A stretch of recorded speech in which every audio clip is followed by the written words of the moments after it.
Feel అయ్యారా లక్ష్మి?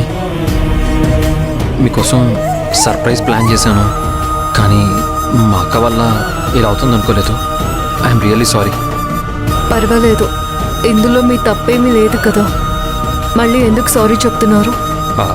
అది కాదు, యాక్చువల్లీ మీకు ఇష్టం కదా అని కాన్సర్ట్ టికెట్స్ తెచ్చాను. అక్కడికి వెళ్తే ఎంజాయ్ చేస్తారు కదా అనుకున్నాను, బట్ ఆశలన్నీ ఆవిరైపోయాయి. దానివల్ల మీకు బాధ కలిగింది కదా, అందుకే సారీ చెప్పాను. ఇట్స్ ఓకే అంటున్నాను కదా. ఎవరో ఒకరు వెళ్ళాలి కదా. కిరణ్కి మ్యూజిక్ అంటే ఇష్టం, తను వెళ్ళడమే కరెక్ట్.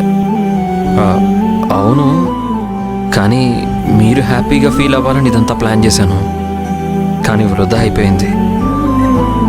ఇదే కాకుండా ఇంకొక పని చేసినా నేను హ్యాపీగానే ఫీల్ అవుతానని మీకు తెలుసు కదా.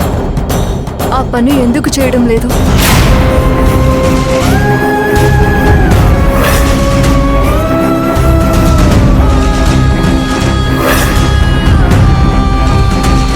ఎక్కడ అఫర్ట్ పెట్టాలో అక్కడ పెట్టకుండా అనవసరమైన వాటి కోసం కష్టపడితే ఇలాగే జరుగుతుంది.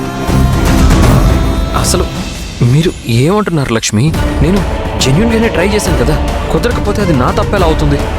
కుదరట్లేదని కూర్చుంటే ఎప్పటికీ ఏదీ చేయలేము.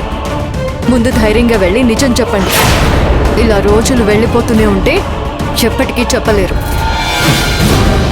అవును, నేను కావాలని చేస్తున్నాను. ఇలా టెన్షన్ పడిపోతుంటే నాకు చాలా ఆనందంగా ఉంటుంది. మరి అందుకే ఇలా రోజులు గడిచిపోతున్నా నేను చెప్పట్లేదు. ఇప్పుడు మీకు సంతోషమేనా?